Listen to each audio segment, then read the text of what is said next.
Well, good afternoon, good evening, ladies and gentlemen, ladies and gentle thems. My name is Gregory Crafts, and I am one of your Mastermind GMs for hire here today. I am so honored to be here today with fellow GM for hire Arthur, as well as special guests Ming and Lloyd.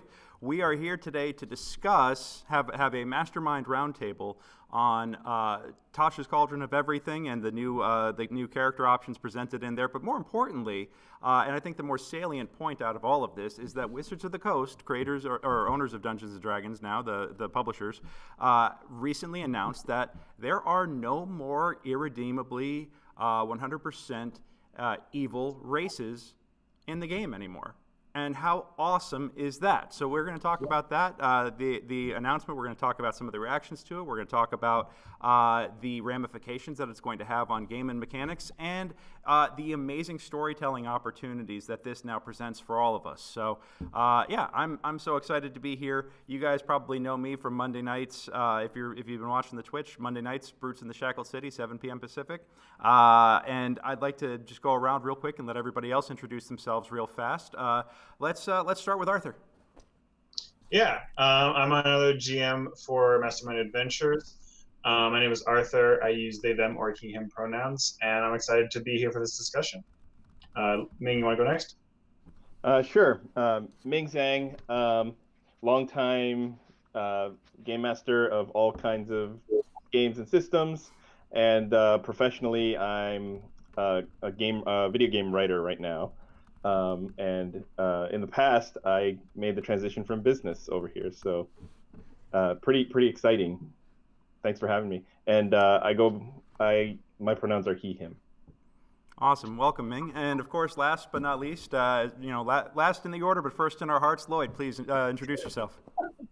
Well, my name is Lloyd Lamar. I am.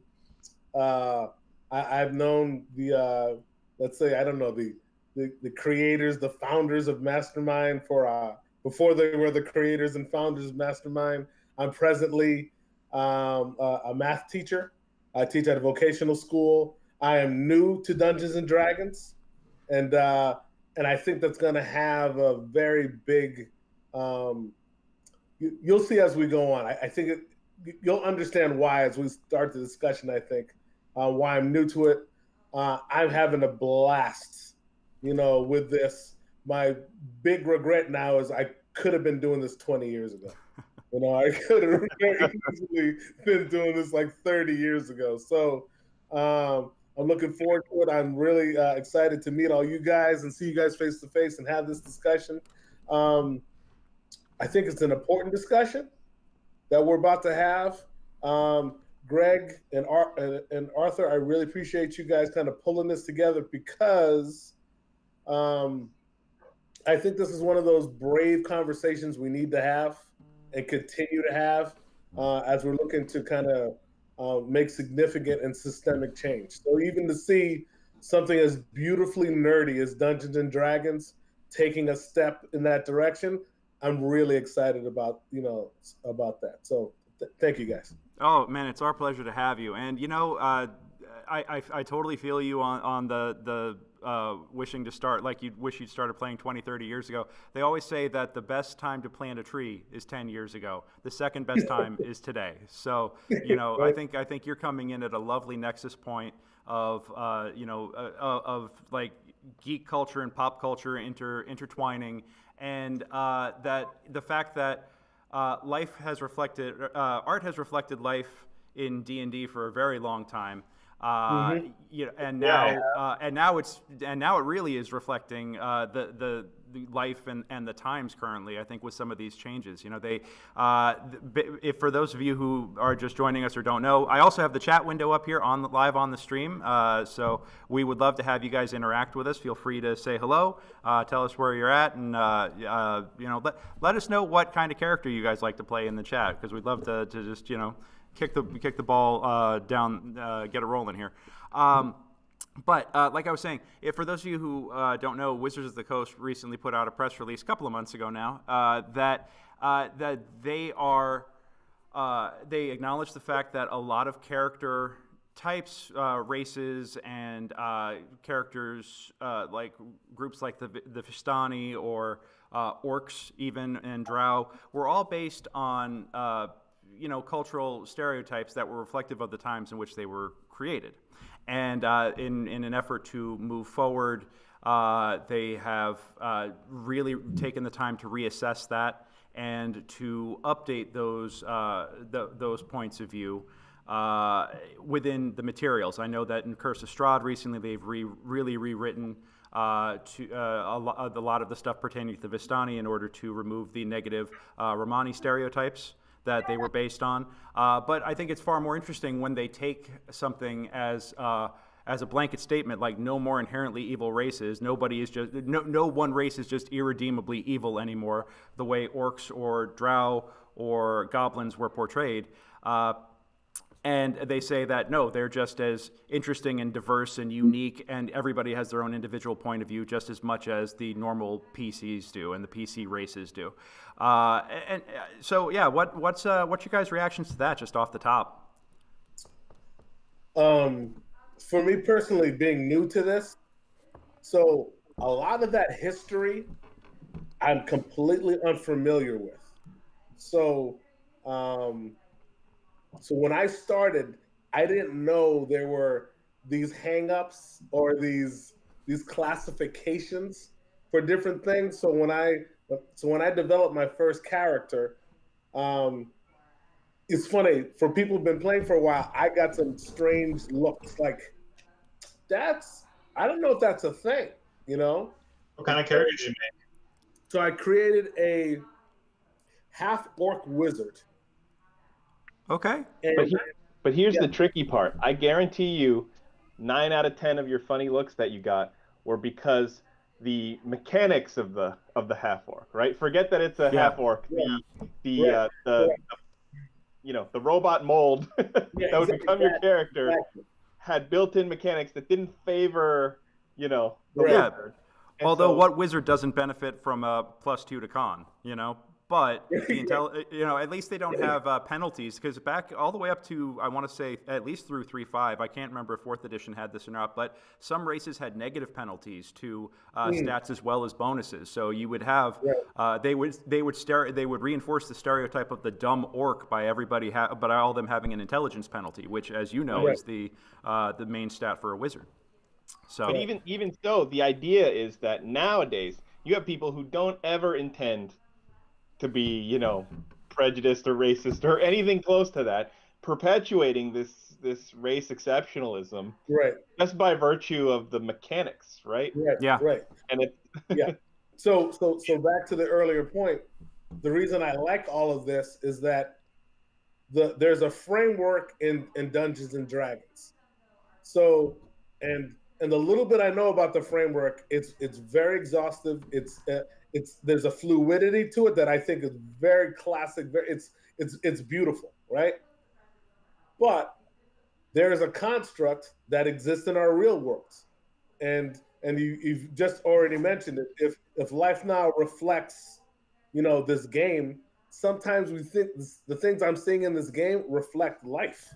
Yeah. And so when they make a huge change like this, we're now, I don't know, we're in a place where we can grow away from, well, if this man is good with kids, he must be, if this woman likes to build something, she must be, instead of defining people by what we think something is, I think we're moving into this space where we're just going to let people be people. Yeah,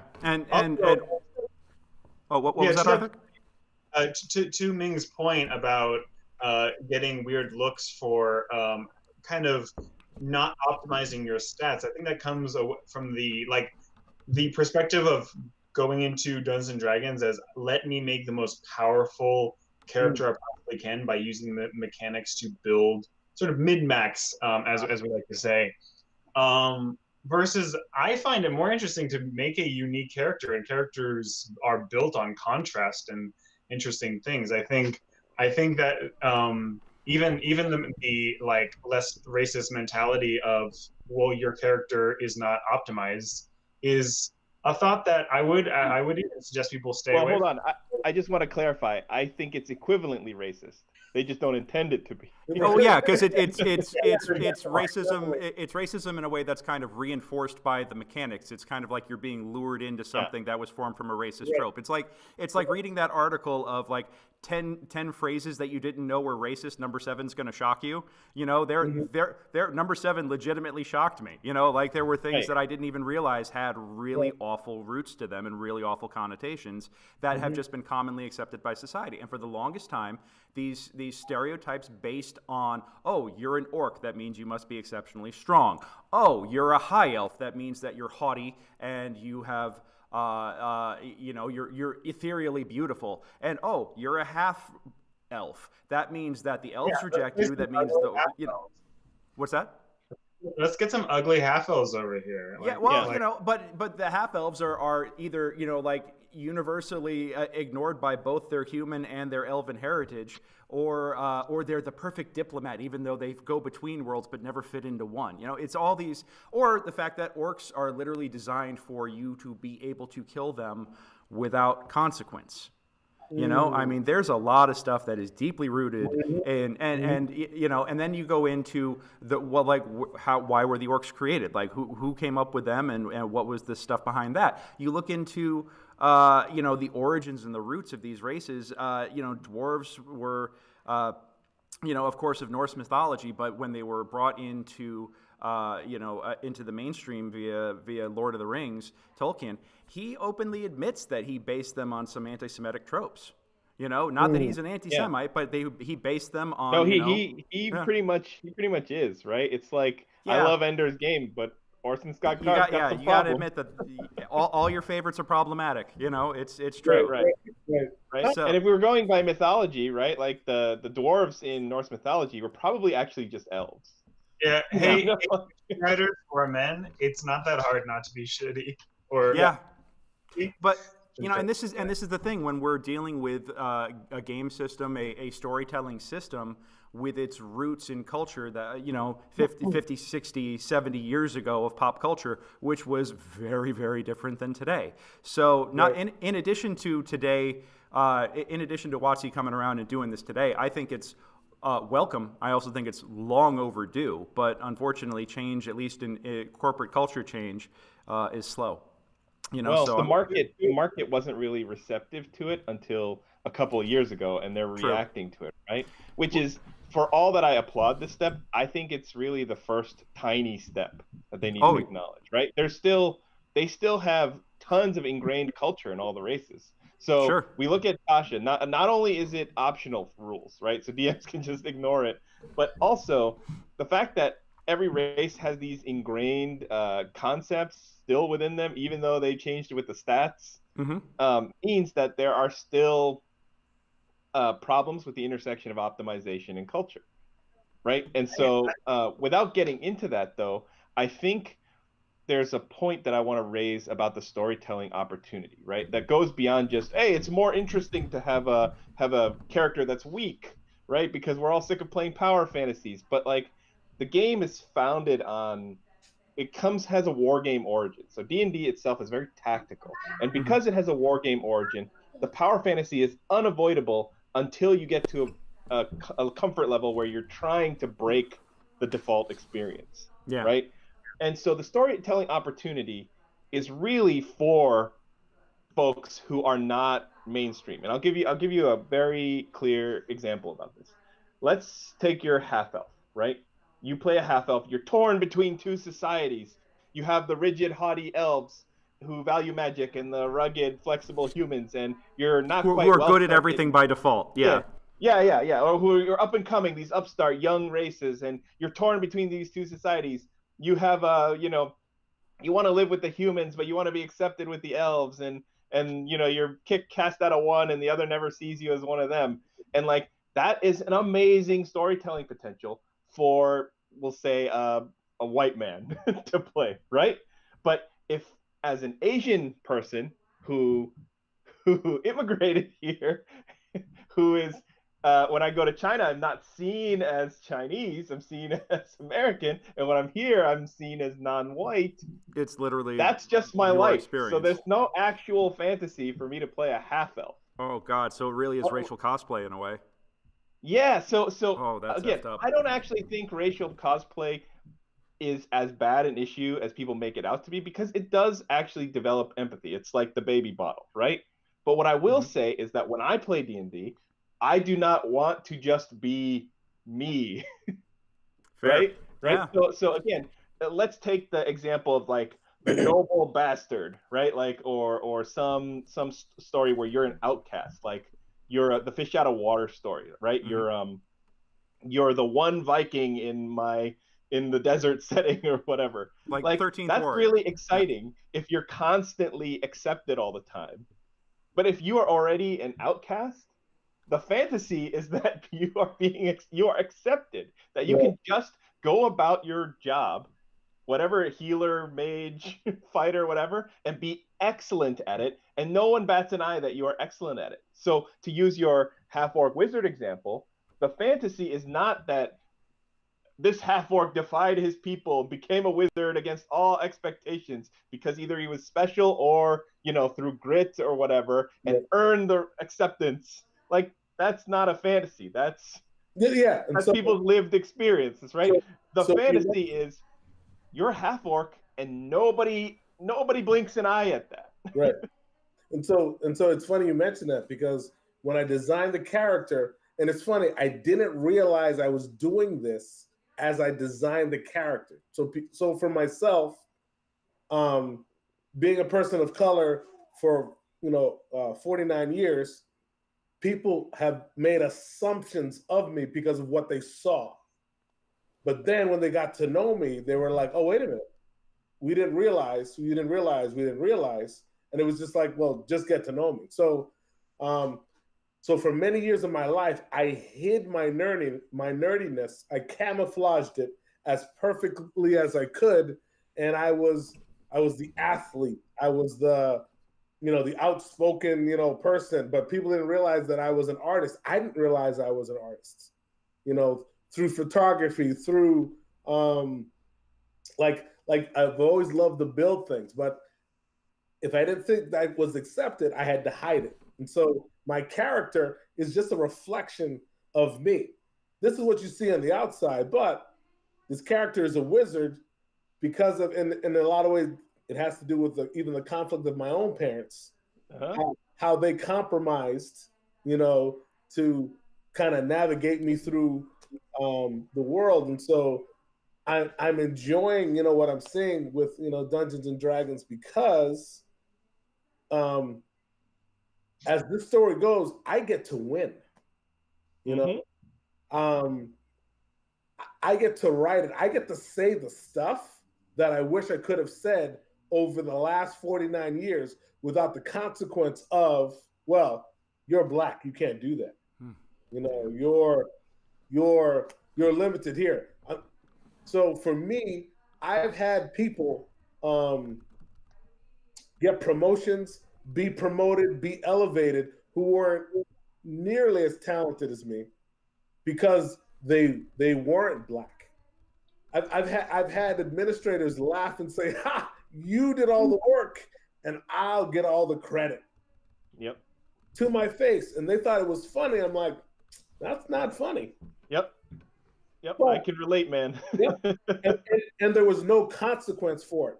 So now I'm playing this D&D game, and I'm playing with my daughter is playing with me, and it's hysterical. We made a similar character, and we didn't have conversations. So she came up with a half elf, half orc as well, but her half orc isn't interested in fighting. And so as I'm sitting back watching her character develop, I'm like, I think that we do the same thing. Yeah, exactly. And so I think these changes for and I appreciate you mentioning this. For these changes, if people choose to accept them, if people actually choose to play by them, are going to have an impact, on culture. Because now that I'm embracing my nerdiness, I wear it like a badge of honor.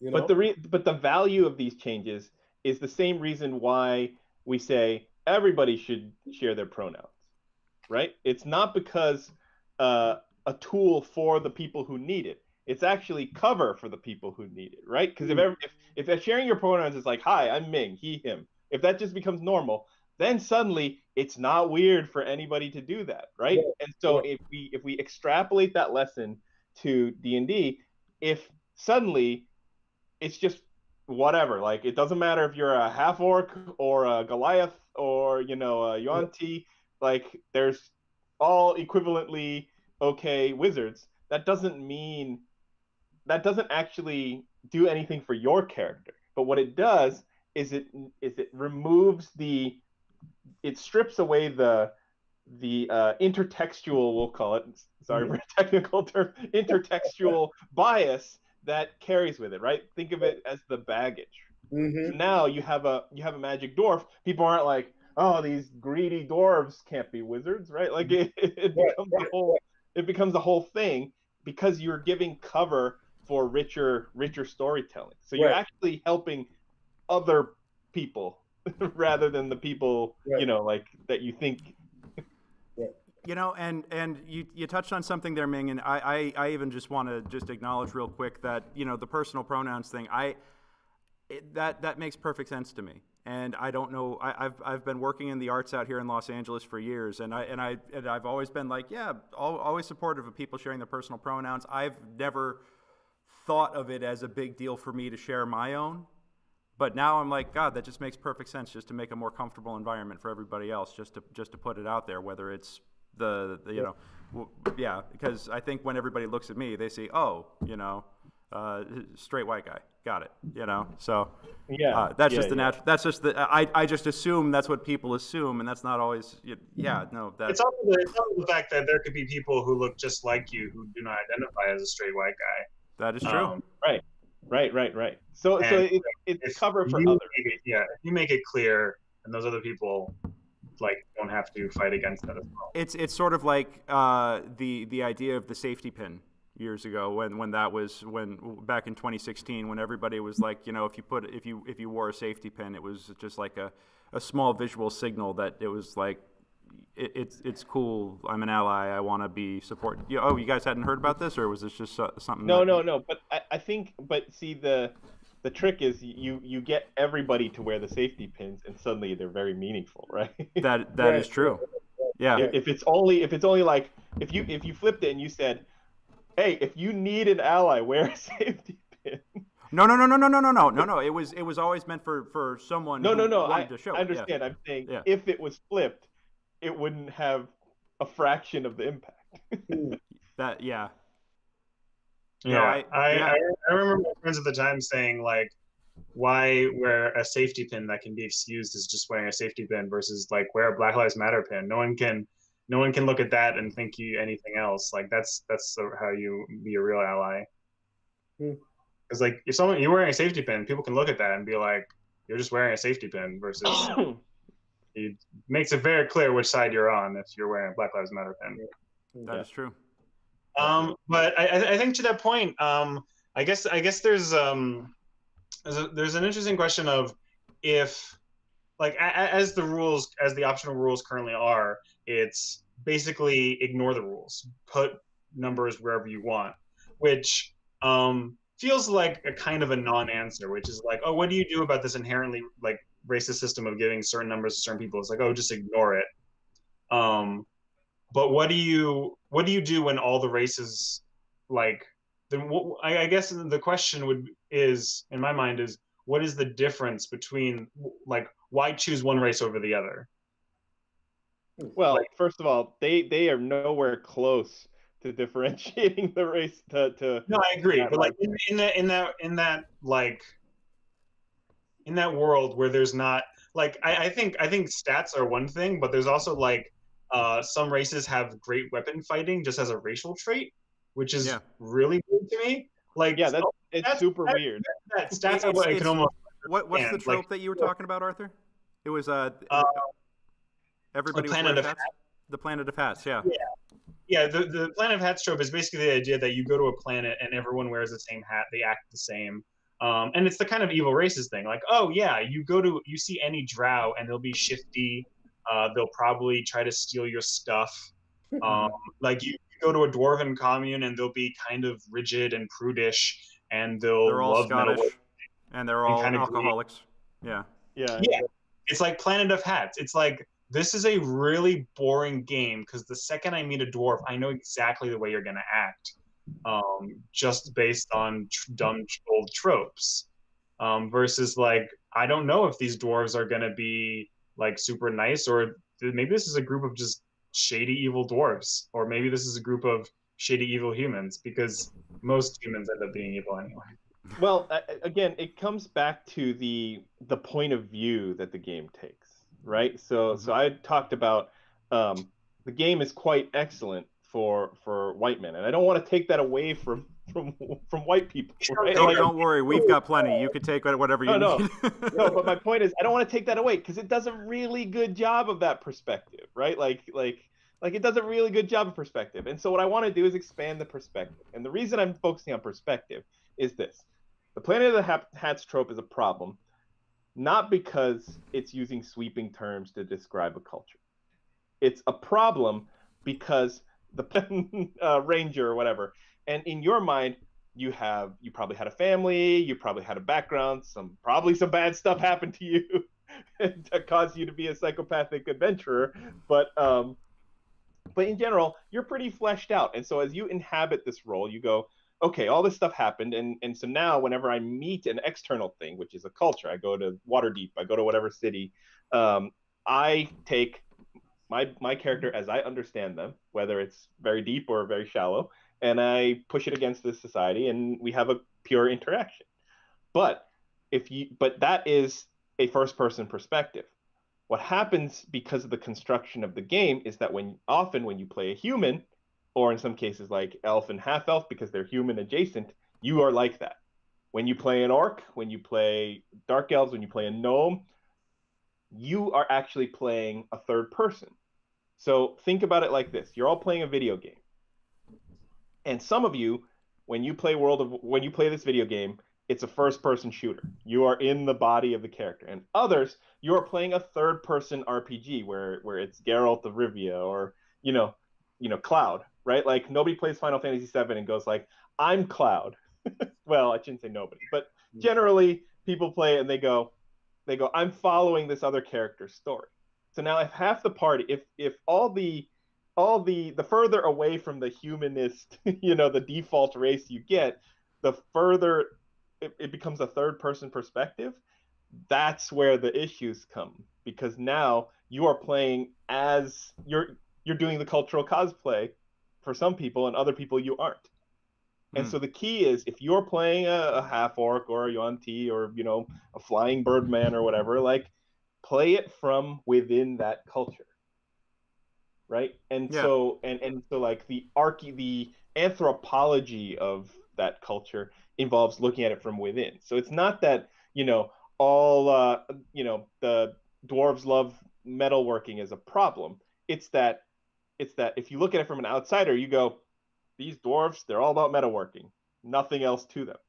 Versus from the inside, you go, my society loves metalworking because we come from the deep earth. And it's because we come from this place that we love metalworking, which means that all these other things that we love are a factor of where we came from. Right. Yeah. It's like the old improv rule: if this is true, what else is true? And you take that. And Oh God, yeah. It reminds me of, go on, Arthur. I'm sorry. Oh yeah, it just reminds me of I've had a lot of discussions about lawful good paladins, because I think similar to lawful good paladin, to what you were saying, lawful good paladins are like, oh, they're boring because they just want to do good, and they'll always do good, and whenever we try to do something interesting, they'll say, no, we can't, that's against the rules or the law. That's a crappy way to play a paladin. Yeah, that's my point. Is I've seen a lot of really interesting lawful good paladins because they are real people who have to wrestle with their own morality and can make mistakes and may have the wrong morality and they are trying to do good, but they are imperfect at it. They are not perfect people. Like Superman is an interesting character if you write him well, Sure. because he wants to be good, and seeing him like conflict with himself and other people is very interesting if you do it well. And I think that's to your point, is like not just, oh, I am a good person, I must do good, but like, why does this character want to do good? Where did they get this very strong morality from? And if that is true, what else is true? Well, and just to touch on that, it's what you're talking about is the difference between playing a like the stereotype versus playing a real character. And it's always, there's the old saying, it's always easy to be a saint in paradise. And sometimes you're dealing with characters where it's like, oh, if your DM isn't challenging you, or if you just have like this straight like rock hard ethos that you will stick to and it's never challenged, then then it's easy to always be making the right decisions and stuff like that. I kind of liken it to Captain Picard versus Captain Sisko, because Picard, he dealt with the big moral stuff, but it always seemed easy. And with Sisko, which is why I think Deep Space Nine is the superior Star Trek franchise of the two, you at me all you want, I'm going to stick to that. Right. I don't care how much. Handle the comments about race. We cannot handle the Star Trek comments. Yeah, no. I'm dropping hot takes here, y'all. All right, but you're dealing with Sisko dealt with real hard moral challenges, especially in the later seasons with the Dominion War and stuff like that, and that made for a much more dynamic, much more interesting character. And the storytelling opportunities. But to your point too, Ming, talking about how. And I'm gonna liken this to the real world here for a second, and once again going back to art reflecting life, life reflecting art. Talking about how dwarves love, have this stone cunning and have this metal working because of the culture and because of what they've grown up into. It might not, and you hear you talk about the notion of. Make sure it's not cultural cosplay by coming from a place from within it where you understand the reasoning why and everything else. Sometimes I hear that and I go, oh God, that's scary. I don't want to make mistakes. I don't want to be inadvertently racist even in a fantasy world here. It's too late. Yeah. by opting for all in. Of us. Yeah. Not just you, right? Yeah. Like all of us. Too late. At least I'm in good company here with you fine gentlemen. So, but the... And Lloyd, I'm going to throw this to you because we talked about this a little bit last week. It's not like you have to come up with something that's so different or far away from your own point of reference to feel like that you're doing justice to this. Because Lloyd, I asked you when we were just meeting ourselves last week, what would you say are the hallmarks of Black geek culture? And what'd you tell me there? Because it was straight on and it blew my mind and it was so accurate. I almost wanted to slap myself for being so stupid, But I thought it was great. So and I'm gonna say this. I appreciated the fact that you were brave enough to ask the question, because people aren't asking these difficult questions. So the whole idea of Black geek. Now, mind you, it's funny. I take more offense at geek than I do at Black, because I rather say Black nerd. I believe... Okay, nerd versus geek. That's another debate for the ages here. But exactly. I feel you. Geeks are good at computers. Nerds are good at knowing about Star Trek. Yeah, that's my two. I could do it with both hands, y'all. I'm just saying. Yeah, so. Wow, he's powerful. So for me, the idea, what is the difference between nerd culture and Black nerd culture? Just the word that you use, there's no real difference at all. And so, and I really believe, like, so for me, I just want to be a man. I don't want to be a Black man. I've never really been interested in that. But because, I really want to be a man, honestly. But because people focus more of their attention on that appearance, and that's the thing. Like, there's more to me than the outside. And so what's the difference? Just that one word. There is no difference. my level of nerdiness, I'm sure, is comparable to everybody, right here. So, and I think ultimately, like as we're making these changes, and as we're thinking about the stuff, as I'm learning more about, D&D, I guess the biggest thing that I'm going to encourage people is don't worry about the rules so much. Just it's a place to just go have some fun. It's just a place to, you don't have to be so stuffy. You don't have to worry about the consequences of. And for me, and as we're having this conversation, when I leave the house, the first thing on my to-do list, right, is to get back home. Like I've known people who they left to go to the grocery store, didn't get back home. In D&D right now, I don't have to worry about that. My character's going to go on an epic journey, not to the grocery store or anything like that, but I'm going to go on this epic journey, and I'm going to win, and I'm going to look to win. And worst case scenario, I do something crazy. My character is now gone. I'll make another one. But in this place, I don't have those options. I got to kind of walk through things carefully. And so now to have a game that actually expands who I can think about or how I can be or what I can do, and I don't have to be limited by. And again, the limitation, I didn't create the limitation.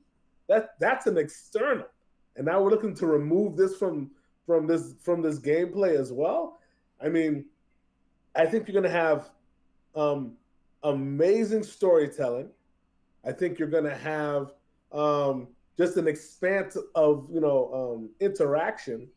But then I think you're going to have this opportunity where you're going to have more people that look like myself and Ming, into this game. I didn't know Black people could play D&D. I didn't think it was allowed. So I would kind of, look at it from the window. Wow, man, that looks like fun. And then in my mind, it's like, that's not for me because it's not allowed. And again, that was the external telling me, here's how far you can go. Here are the things you're allowed to do. Oh, you can be good at sports. Mm-hmm. You can be a great dancer. You can sing well. Don't worry about the books and intelligence and art. And, you don't get to be those things, know, but so yeah, I think, so I like it when I can be in a place where my external is not the first thing I get judged by. Absolutely. Yeah, that as like geek culture or nerd culture, we characterize ourselves as outcasts, and also are very interested in getting new people into our world, and yet we gatekeep so much. Like, well, I think that. Oh, sorry, Arthur. Well, I would just say that's another great thing about these new rules and this new way of looking at it is you will get more people and a wider range of people at your table, which means just more games will be happening, more people will be comfortable playing. Like there aren't suddenly more people who are interested in these games than there used to be. There are just more people who this space is more comfortable for, and they're willing to like take the initiative in like joining the game because we've made these changes. Yeah, you don't have to have the awkward conversation of like, are you sure you want to pick half orc for your wizard?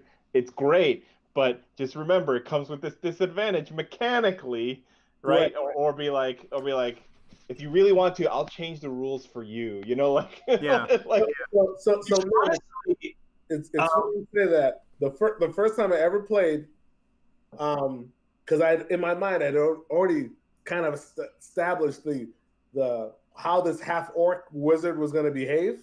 So I'm in a situation, and here comes this big, like saber-toothed tiger-esque type thing, and the GM says, "So what are you going to do?" And I go, "Oh, I'm going to attack." He pauses the game and tells me, "Well,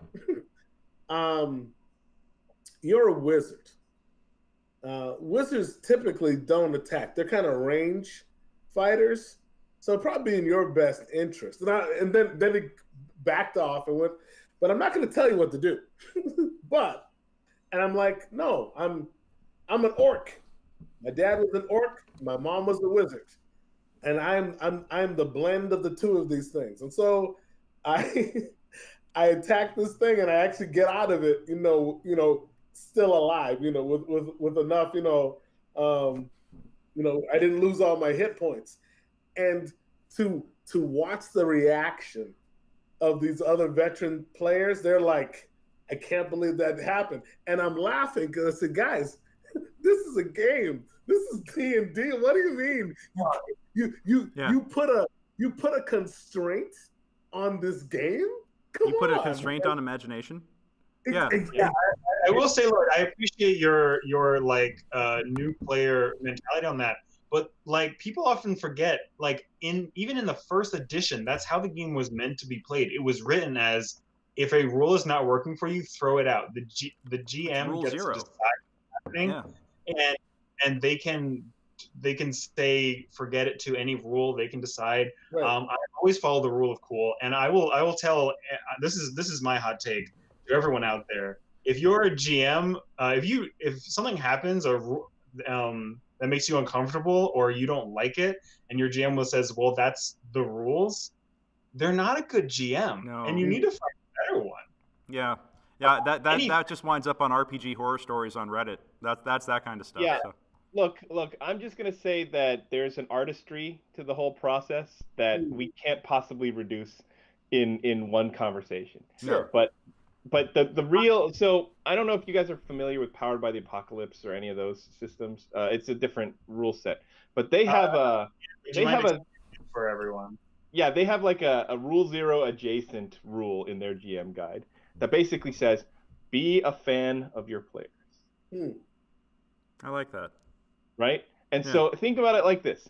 It's not about the rules, but it is about the rules, right? If you didn't have any rules, it'd be Calvin Ball. You could just play house. It wouldn't fuel your imagination as well. But if you are limited by the rules, then you're basically playing out a program. Go play a video game that does that way better than this. Right. Sure. Right. And so what a rule like be a fan of your players solves is, what will make your player not happy, but more excited to play? Right. And what would you, as a fan of that, want to witness? Right? So if you're like, I attack the tiger. Why? I don't know. Seems fun. That's not very exciting. Right. But if you're like, I may be a wizard, but I am the son of a MFing orc, and I'm going to punch this stupid animal right in the face, and then you do it, and it mauls you, but you survive, and you're like, okay, next time I won't do it, right? Or however you turn the scene. That's so much fun. And you can do it entirely within the rules, or you can just wing the scene. It almost doesn't matter at that point, right? But the intersection of the rules construction and the fandom and the flexibility of interpreting those rules makes the scene dynamic. Right. So I think that this actually, I'm hearing a lot of incredible stuff here. I'm loving every second of this. But two of the things that I've been picking up on that I want to highlight real fast. Number one, it sounds to me like that the idea of no more evil races is wonderful in many concepts and it should be expanded on further. But what I'm hearing is that it's encouraging players and DMs alike to make the stories more personal, more individualized, and that may seem like it gets away from epic storytelling, but I and the grand scale of armies marching on Mordor and all this other stuff. But I think it makes it even more fascinating when you know who the heroes are as people and what makes each hero and each key NPC unique and what makes them different, what makes them tick. Samwise Gamgee is one of the most fun sidekicks out there because he's a freaking gardener, and that he's what he and Frodo are both unlikely heroes, and so what I'm hearing is that this is a great way it's a way to encourage people to tell better stories with more individualized characters, and both as players and as DMs, it's really incumbent upon the DM to go through and flesh out the world more, and flesh out the setting more, and flesh out these characters more, so they're not just relying on stereotypes and tropes just to fill in the gaps, you know. But you're going to get a better, deeper, more rewarding story and game experience overall if you do that. And I like the fact that, I mean, while it is optional, being in Tasha's and stuff like that, the new optional character, or the character creation options where, you know, change out the racial stats, change out some of the languages, change out some of these things, whether they are trying to address the mechanical advantages that have been created due to the race categories that they have developed. Which they also, boy, oh boy, do they blend species and culture into one thing and choose the poorly termed race to define it. Because you have all kinds of issues where somebody gets a +2 con and they're as a physical bonus, but then also, you know, yes, we all fight with axes, you know, and that's just how the culture does it, and that's every dwarf ever always fights with an axe or a hammer, you know, and that's you know. Well, I think getting away from that. This encourages people to get away from that, and that's a good thing. The more breakout. And by the way, Lloyd, when you discover Tensor's transformation, you're going to have a blast. I'm just saying. But Arthur, I'm sorry, I didn't mean to cut you off. No worries. I was cutting you off. I think because culture doesn't come from like what race you are. It comes really from your location. Right. Like. I said this to Greg earlier, but I feel more kinship to people who live in like San Francisco or like Los Angeles than I do to people who live in like the Midwest, because we are both people who live in large cities on a coast, and we are farther away from each other. Like I live in Jersey City. People who I feel more like people who live in like Los Angeles than people who live in South Jersey. Because that is the culture that we both share, which is the culture of people who live in big cities on a coast. And I think it makes sense that, like, sure, if you live in a mountain, you're going to probably really like gems because that's the only thing you can trade. You're probably all going to be proficient with a pickaxe because you live in a mountain. That's how you make your house. But it also doesn't really make sense that all dwarves ever only live in mountains, because like, sure, a settlement might leave the mountain and go, they're like, well, we got to find another mountain because that's what we are. Like, no, they're going to go find a dwarves by the stream. Like, it's one thing I like about how there's like wood elves and high elves. It's like, yeah, the elves who live in the woods have a certain culture and act like this, but like elves that live in like big cities and focus more on magic and academics, they're different than that. Yeah. But why is it only between sub-races? Well, because the elves are the closest human-adjacent race in the book, so ergo, they get that diversity tag that other races don't necessarily get. Right, they get to be more diverse than other races, but less diverse than so humans, it's so really it's token exceptionalism, you know. Yeah. It's exceptional tokenism. Yeah, yes. So I've always joked that elves were Asians. Anyways. Let's talk about story theory for a second. Sure. Right? Like, we've talked a lot about character. Character is what's interesting, right? And so to use your example of the epic storytelling, like what deservedly got more screen time? The 1,000 troops of Gondor charging into the 1,000 orcs with an incredibly wide shot where you can't make out any detail, and they used CGI to like fill out the sword swings, or watching Aragorn like cut off the head of the mouth of Sauron and then swing his sword forward and charge, right? Yeah. It's Aragorn. That moment when he charges at the end of Return of the King just always gives me chills when he leads the suicide charge. It's just like, yeah. Right. And like, but not only that, but like, what makes a good character, right? You say, well, it's depth. Yes, depth does help make a good character, and it's doing great things. That does make. But what really makes a character good is that they change over time. Right. And a character only changes over time in a story when they're faced with conflict. And the conflict is only meaningful if it ups the stakes, right, which is easy to do. You fought a small dragon, now you fight a big dragon.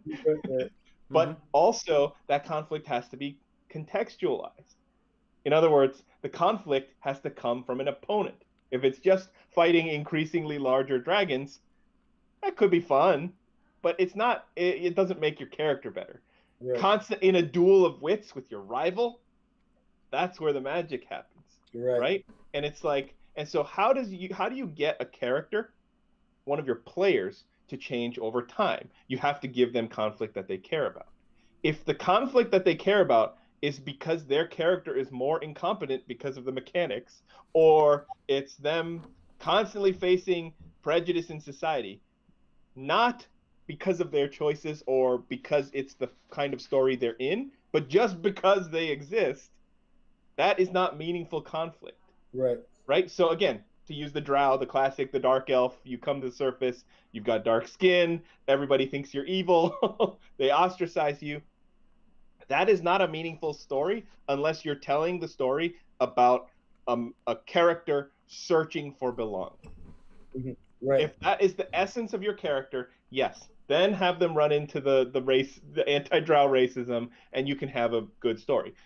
But as we said before, if the player is someone who deals with that in their own life, they are probably not going to be interested in pursuing that story. And if your player is not interested in pursuing that story, their character will not grow.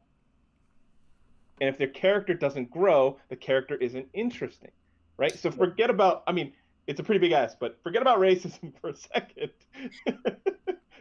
All right, let's go back to it. Yeah. But it's basically about giving your players opportunities to recognize what's going on and then change their minds, right? So this is why alignment is so bad. And people have trouble articulating it's because alignment kind of implies this is how you always are. Right? And so to use your lawful good paladin example, what you really need to start with for a character who has a strong moral basis, right? So now we're talking about a moral character. What is the paladin's inherent conflict? If we're just going by archetype here. Yes, it's to defeat the big villain, but it's really to confront their own sense of right and wrong. And we players are savvy, we GMs are savvy. We know within a ballpark where their right and wrong should be at the end of their story. And so if we have the player start at the beginning, at that point, where's there to grow? Of course that paladin's going to be boring. If there's no way out of it. And it's easy to be a saint in paradise. Right. So what you're really asking that paladin player to do is, hey, Bob the Paladin, tell me, what is the lie about the world that your character believes at the start of the adventure? And then at some point you go, like, the lie is comfortable. The lie has worked for them up to this point. Nobody challenges them. But at some point, something punches them in the face and says, you have believed a lie up to this point. What will you do? And if the character X says, I'm going with it, I'm going to live my lie, that is a tragic story. And if they say, I'm going to change no matter how hard it is, that's a growth story. And both are equally valid and equally interesting. I love that. Hey, Ming, you're getting. Just wanted to let you know you're getting some snaps in the chat here too. People are loving picking up what you're putting down. So. Oh yes, tear down alignment systems, please. That reminds me of a story called "The Sword of Good" by Eliezer Yudkowsky. It's a short story, and I unfortunately have to spoil the big twist of the story for everyone. But it is spoiler hashtag. Yeah. Spoiler warning. Please go read the story if you can find it. But it's basically follows the main character. His name is literally Hero. He is like he is transported from our world to a fantasy world, and he is told by a wizard that he is the descendants from the king, and he is the rightful ruler, and the Dark Lord of Bad has cobbled together the evil races of orcs, and you have to defeat them. And through the entire time, he kills a bunch of orcs, and he finally gets to the big bad, and the big bad asks him the question, and it's the great decision between good and bad. And the hero is just like, of course I'm going to choose good. That's a dumb question. Choose between good or bad. That's a dumb question. Who would choose bad? And I'm like, I hear him say that. I'm like, yeah, but who's asking the question? It's the big, tall, old white man wizard next to you. He's telling you that's what the question is. And he gets to the Dark Lord, and the Dark Lord is like, I'm just, these are a bunch of orcs who are being slaughtered and enslaved. And you've got these high wizards who are controlling all the magic in the world and using all their privilege just to make them, and there's all this wealth disparity and racism and all this and he's like, yeah, I come from Earth. I know that you can't just murder someone because their blood smells bad. Like, what's happening? And he gives up the power to this Dark Lord, because this Dark Lord is not evil. He just is the one fighting against the person in power. And I think that's a real interesting story you can play, of just like, these are our expectations, and they're. So what is the lie he believes? The lie he believes is that he is on the side of good. Yeah. And when he is confronted with that, he chooses to embrace it or reject it, right? And that is the essence of character development. So here's the second wrinkle, though. When you're running players, you can't demand that players be invested in their characters, right? It's the game is different things for different people, and for some of them, they do just want that third person removal. They do just want a power fantasy. Yeah, sometimes some people. So just how want do to you roll get dice. them to feel? How do you get them to feel? Whenever you want to deliver an emotional impact, you have to hurt the player, not the character. In other words, don't kill their brother. They don't care about their brother. It's not their actual brother. Hurt their ability to continue in the fantasy, but do it in a clever way that they did it to themselves. And so why am I bringing up this theory in the context of Tasha's? It's because, again, by eliminating dumb conflict from the mechanics, you're removing friction and giving yourself more tools to play these tricks on your players. Absolutely. And that's really all it comes down to. Lloyd, as a new player, what do you think about hearing all this? I'm excited, because I mean, if I'm having this much fun at going from level 1 to level 2, I can't wait till I really learn how to optimize, and not optimize in the sense of I'm the biggest, baddest orc wizard in the world, but just optimizing how to play the character. Because from a nerd math brain, when I play this game, it's all about solving problems. It's not even about the situation. And so for me, and it's funny, I find myself doing this because I do this in real life. I will assess the abilities of whoever's in front of me, and then kind of come up with a game plan of how we're going to attack this. So a buddy of mine, we have a friend who has this huge yard, and there's no way that she was going to be able to kind of deal with these leaves. So a bunch of us decided, I bet we can get it done in an hour if 5 or 6 of us do this. So we show up, and then and I'm looking at it, I'm like, these guys are not optimizing what they need to do. And it's, hey fellas, I got an idea. They're like, okay, what's the idea? And I'm like, all right, you here, you got the blower, you got the rake, let's go. And we crank this thing out in an hour. I catch myself doing that in the game. Yeah. I assess the situation, and they're like, what are you going to do? All right, here's what I think we should do. Which is so funny, because it's what the character would do. Mm-hmm. So when I'm hearing all this stuff, and again, I know there's so much of me in this character. I get it, but so I'm excited. And then at some point, when I figure out what my schedule is, I can't wait to jump into some other campaigns. I've peeked at what you and Arthur are working on, and I'm like, oh wait, that looks like way too much fun. Lloyd, we've got plenty of games here at Mastermind Adventures. We do. We absolutely do. I know. And so, but now I'm thinking, especially with what Kristen is creating, I've got friends of mine that have been playing D&D for years, but I didn't know they were playing D&D for years.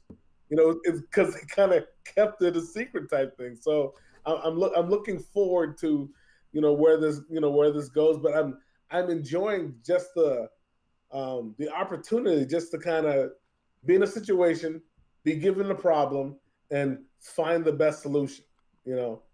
So, and the teacher part of me, I'm like, wow, I bet I could make this into something I could pull into a math class. Oh, absolutely. Oh yeah. Yeah, and not even close, right? Like, like it's way better.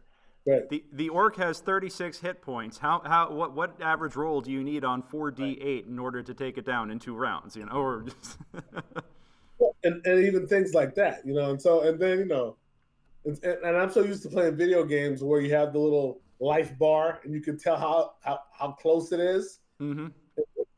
Like when we're fighting something, the GM is not giving us any idea how close or how far we are from doing this. And like in a video game, I would change my weapon according to, wait, I'm trying to finish this thing off. So now, because we don't know, we're trying different things and we're like giving suggestions. No, do this. No, do that. Da, da, da, da. All right, what are you going to do? And I'm watching the other players and I'm thinking, now mind you, my character wants to be the hero.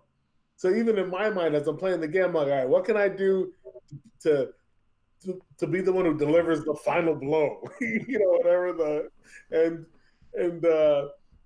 so yeah, I'm really looking forward to this. Plus, my character has what they call war magic, Mm-hmm. and so I'm trying to figure out how best to, as the character evolves. So like a classic nerd, when our game is over, I go back and I study. I'm like, okay, what am I going to do? And Lloyd, ping me after this. I'll show you all like the crazy wizard optimizations. Okay. Make your GM cry in 5 easy steps. Like that. You could build a whole YouTube channel just on concept videos. I think people have built whole YouTube channels on concept videos like that. My favorite way to do that is so you play a rogue and then you get to like 11th level. That's all you have to do. Yeah. Oh yeah, because rogues with evasion and so much sneak attack dice, it's just like can't see him, can't kill him. Oh man, rogues are bottom tier. But let's not get into this. Oh yeah. Oh boy. Well, I think this has been fascinating, and I know that I've loved every second of this conversation. Lloyd, you're getting some snaps in the chat here too, man. So everybody seems to be digging this. So I think let's go on ahead, and it's just after 5 now. Let's go on ahead and start talking about takeaways here, like final thoughts and stuff like that. Ming, what do you what would you say is a kind of like a takeaway from the conversation today? So first, I have to apologize to Lloyd because I hate what I've done here is I'm like that guy on the magic show who's like, this is how they do the trick, like, and I hope I haven't robbed you of any of the like the what is it, the mystique of No, you definitely haven't. You definitely haven't done that. No, I'm still in it to win it. So no, I'm good. I love it. I love it. And then my big takeaway, like something for me that's been that was very meaningful with this whole thing is I just love talking craft with other GMs. Like if you turn this into a 5-hour conversation, I'd be here. It's 8:12. I haven't eaten since 11 or something like that, and I don't care because this is so much fun, right? Oh. So for me, I love talking to other people. I love the craft of storytelling. I love talking about all these little tips and tricks and like how we do all this stuff, like like for example, D&D, regardless of its fantasy genre, it's really a post-apocalyptic game. And so every time you can bring in a post-apocalyptic trope and hide it under fantasy, you'll do really well, right? And you're like, well, what do you mean? Well, it's because you are a bunch of like self-sufficient stragglers traveling from isolated community to community, raiding like the leftover pieces of an older society, right? Like all of our secrets. It's literally post-apocalyptic. So every time you can put in the vibes of like The Walking Dead and stuff into your D&D, it's gonna feel real good. Oh my God, I'm totally doing that now. And your players will never know. They will never know because they'll still be thinking like dragons and magic, and they don't realize that what they're basically like rooting for canned food in like a zombie infested house. So I need to rewatch Walking Dead season 1 and just make that, like the start of my next campaign. I dig it. Yeah. Just imagine Walking Dead season 1, but the main characters are anime characters. Or you just play got a D&D campaign. There are other tabletop role playing games besides D&D. That is true. Arthur, what I should just say, Greg, you should definitely play an Apocalypse World system, or the Powered by the Apocalypse system. I think you'd get a kick out of it. I would love to play that. If anybody wants to set up a stream of that, I'm totally down to play. I would love to give that a shot. So, yeah. Greg, I told you, talk to Dan. I will. Yeah, Dan ran our fantastic Pompeii game, which we've got highlights of on our Twitch channel here. And I love the fact that Dan showed up in full Roman armor to run the game. Like, he just had that. Yeah. Like that's my kind of nerd right there. I dig it. If you're not comes in full Roman regalia, you're not doing it right. Everybody knows that. Yeah, no, I showed up in a t-shirt and jeans for my Goth barbarian, the Visigoth barbarian. So yeah, good times. Dress for the role you want, right?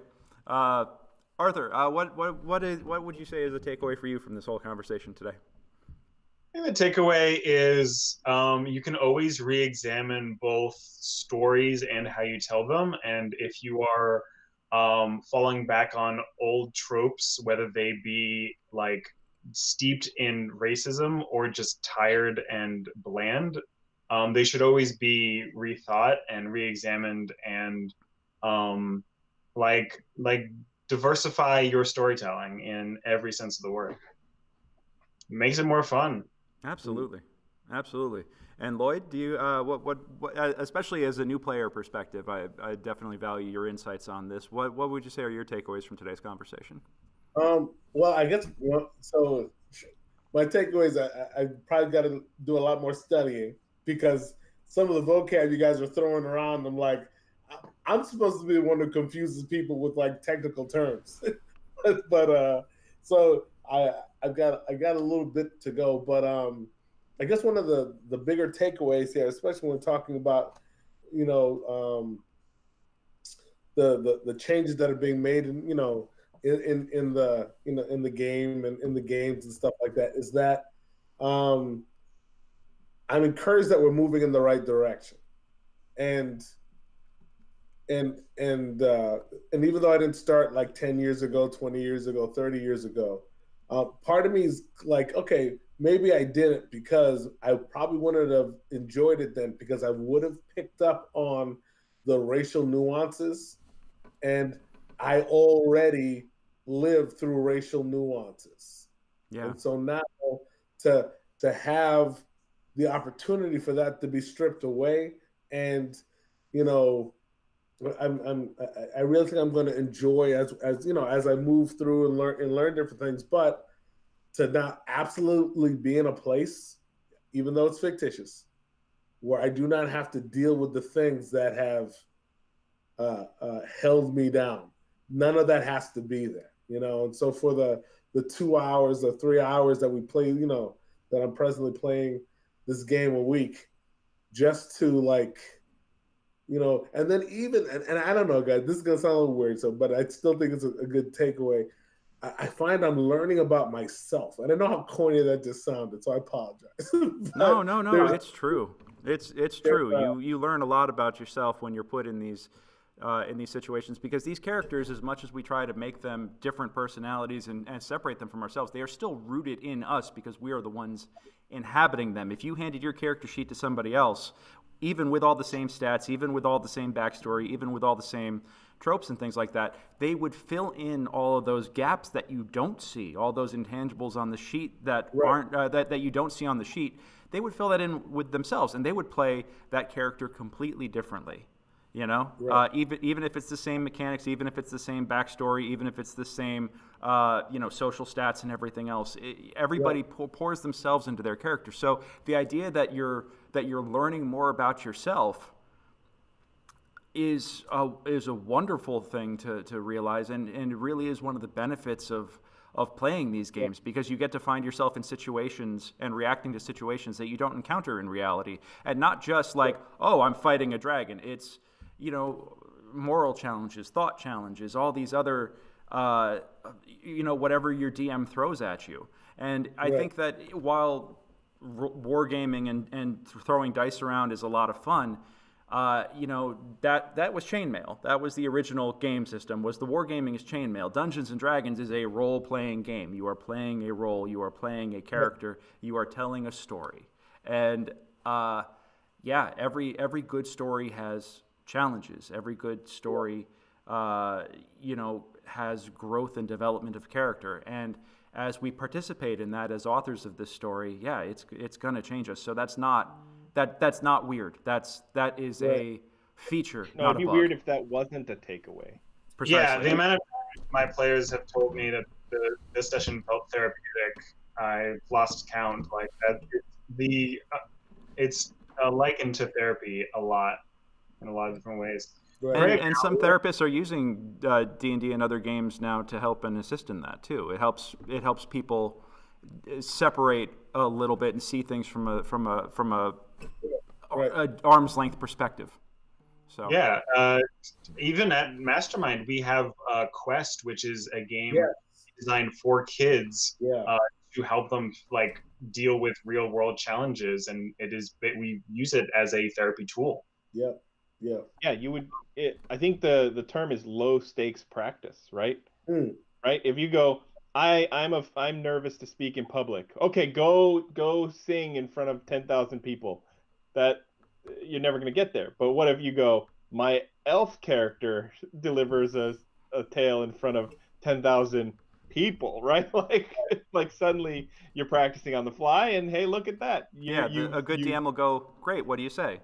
And it's okay because it's just like you and the buddies at the table, and it's a safer environment. I'm sorry, I totally hijacked your takeaway there, Lloyd. I didn't, and I hope it didn't come. I hope you realize I'm trying to validate what you're saying, not counter it. And big that's snaps. what So anyway, so you pretty much just finished my thought. So the idea is that I'm finding myself learning about myself, and here's the rest of the corniness. I'm actually liking it. I think a lot of times as people, we spend a lot of time explaining what's wrong with us or what needs to change. And then, in this play, I just get to be. And so I don't have to be anybody except for this character for a little bit of time. And it helps. I look forward to it. It's can't wait for Tuesday. Like, guys, this has made Tuesday exciting, because before Tuesday it was just Tuesday. Like Tuesdays for tacos, and that's about it. So the second worst day of the week. So, Greg, what is your takeaway?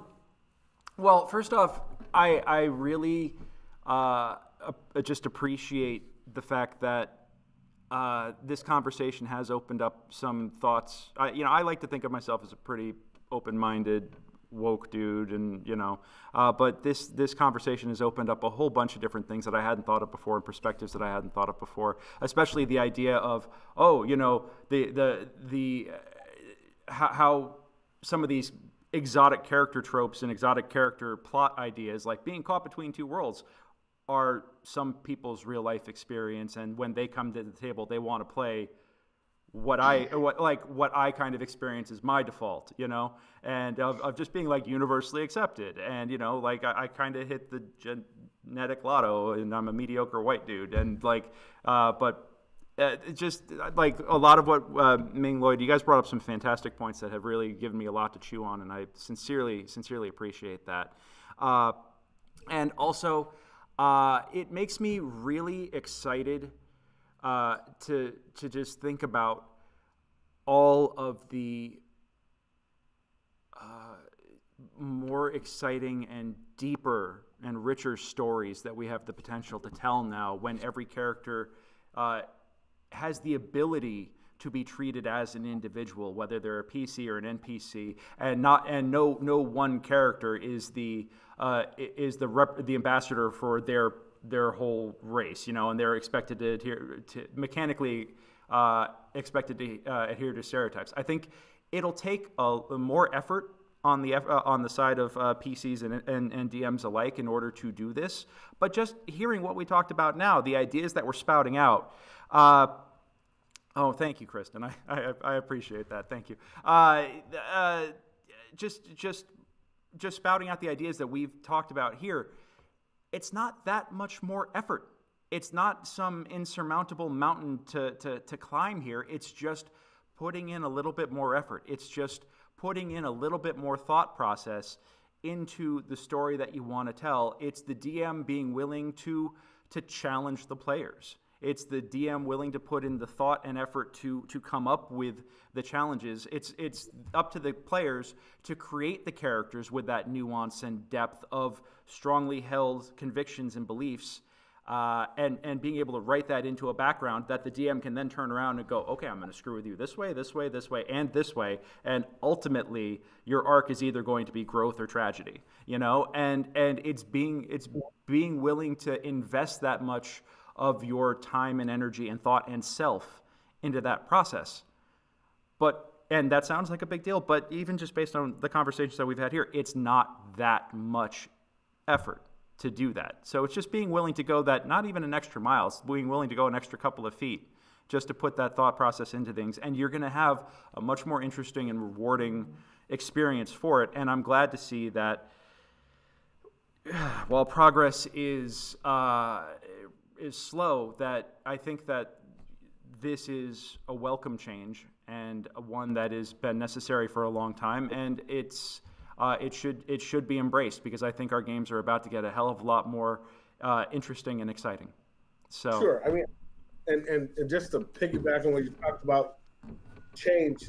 Right now, I think change, when it's moving in the right direction, has an exponential potential. And I think we haven't hit the curve just yet, but when we do, it's gone. And we're moving in the right direction. And so right now, I'll take leaning forward instead of falling back, any day of the week. So and I will point out that it's probably actually less work overall. It isn't even just 2 steps forward. It will save you work in the long run. Right. Because this thing that feels like work that you're doing, all you're doing is hacking away at worthless inner text, worthless baggage that has been carried along, sure. And you have to somehow magically work into every game, right? You're basically going up front, I'm just going to pull this weed out so I don't cut its leaves for 10 minutes every day for the rest of this campaign, mm-hmm. It saves you work in the long run. And so I don't even think of it as like extra work. Yeah, and honestly, the more the PCs can invest in their characters, or the more the players can invest in their characters, and the more story that they give, it's just makes it so much easier to keep up with, to come up with challenges and to make things personal, So, yeah. Sorry about that. Yeah, I mean, I start on my session 0 every campaign. I say my world, there's not a lot of racism, homophobia, transphobia, or sexism in this world, unless you specifically want to tell a story dealing with one of those things. We can have a conversation, and that's not just between me and the player, but me and all of the players, because we have to make sure everyone's comfortable with someone else playing that and their character dealing with that. But I think it's just much easier for yourself, for your players, to just have that. I just don't have that because it's not a story that I'm interested in just having as a part of my world. Plus, why would we assume that every fantasy world has racism? True. Yeah. Why would you want that? If you can have a world than that, come on, we're smart DMs. Awesome. We're intelligent people. We can do better. Well, thank you guys once again, Ming, Lloyd. Thank you so much for joining Arthur and I today to have this conversation. I hope it is the first of many, and I hope the folks who checked out today's conversation will have their own conversations amongst their own tables, and just be willing to embrace change and evolution of views and. Just as a quick wrap up here. Once again, this has been the Mastermind Roundtable today with our guests Lloyd and Ming, and fellow GM for Hire Arthur and I are just so honored to have been able to have this conversation. You can book Arthur and I to run games for you, one-shots, short-term limited campaigns, full ongoing weekly campaigns. You can check us out at mastermindadventures.com, and we would love to run a game for you guys anytime soon. So please feel free to hit us up. And Lloyd, Ming, do you guys have anything you want to plug real quick? Fire away, Lloyd. No, I'm good. Awesome. Well, with that, I think we're going to be back. Oh, damn it. I totally just minimized the window. Hold on. What did I do? I just wrecked the stream. Oh, God, I broke it. Here we are. Now it's back. Arthur, I think that you're back next with the next Mastermind Roundtable in. Are we doing one in 2 weeks, or are we doing it in January since it's the holidays? I believe we're having one on romance, and I will not be on it, but I will be heavy in the chat because I'm very interested in it. Oh, yes. I believe 2 weeks from now. Yeah, 2 weeks from now. Kristen, do we remember who's running the one in 2 weeks? Kristen's in the chat right now, so she's. And then Arthur, you're hosting the one in January though, and that's on. Help me out here. I'm blanking. The date? No. The what is it that you're talking about? Queerness and tabletop role playing games. That's right. Yeah. So we'll be so Arthur will be back in January talking queerness and role playing games, and we're gonna have Allie, Christy, and Mariah. In 2 weeks talking romance. I'm going to be heavy in the chat on that one as well, as I am now in a situation in Brutes in the Shackled City where I have a PC-NPC flirtation happening that the player also happens to be one of my best friends, so I think she's enjoying screwing with me. But it's getting interesting, and I could use some tips on how to handle this and make it fun. So, yes, thank you guys all once again for joining us this week, and we'll see you guys at the next one. All right? Take care. Everybody roll them 20s. Roll them 20s. See you guys. I like that one. Yeah. Later.